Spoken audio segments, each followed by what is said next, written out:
बहुत पुराने समय की बात है। लक्ष्मी नाम की एक लड़की वृंदावन के पास एक छोटे से गांव में रहती थी। वह बहुत सुंदर थी और पूरे गांव में उसकी सुंदरता की बहुत चर्चे थे। कभी कभी वह गांव के लोगों के साथ मजाक में शरारत और मस्ती भी करती रहती थी। लक्ष्मी के पिताजी फूलों की माला बनाते थे और गांव के चौक पर ही माला की रेहड़ी लगाते थे।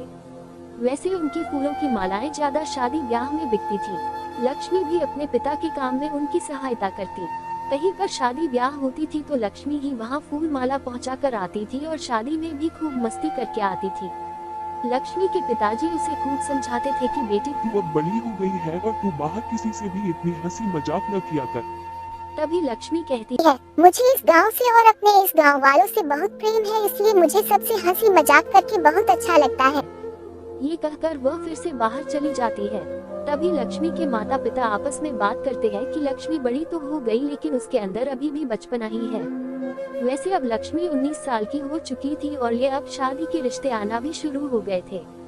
मगर लक्ष्मी तो उनसे भी खूब हंसी मजाक करती और शादी के लिए ये कहकर मना कर देती थी कि अभी तो मैं बच्ची हूँ। ये सुनते ही सभी लोग निराश होकर चले जाते थे।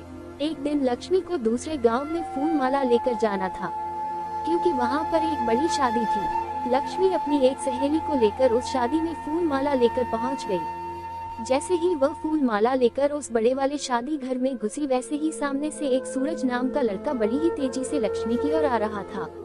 लक्ष्मी उसे रोकने के लिए कुछ कह पाती, उतने में तो सूरज फूल माला की टोकरी के साथ लक्ष्मी के ऊपर ही गिर गया और जैसे ही वह दोनों खड़े होते हैं तो घर के सभी लोग ताली बजाने लगते हैं। तभी सूरज ने देखा कि सभी फूल मालाएं इधर उधर बिखर गई है, मगर सूरज और लक्ष्मी के गले में एक एक माला गली हुई थी। लक्ष्मी और सूरज एक दूसरे को देखते ही रह गए। सूरज अपने मन में सोच रहा था कि हे भगवान, यह माला वाली लड़की कितनी सुंदर है, काश इस लड़की से मेरी शादी हो जाए।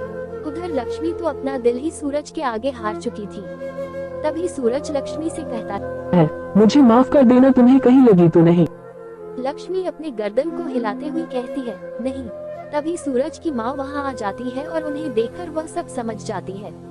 सूरज की माँ सूरज से सूरज बेटा, ये जो मालाएं खराब हो चुकी है, इस लड़की को इन सभी मालाओं के पूरे पैसे दे दो और उसके घर जाकर जल्दी दूसरी फूल माला लेते आओ, क्योंकि तुम्हें पता है न कि शाम को तुम्हारी बहन की शादी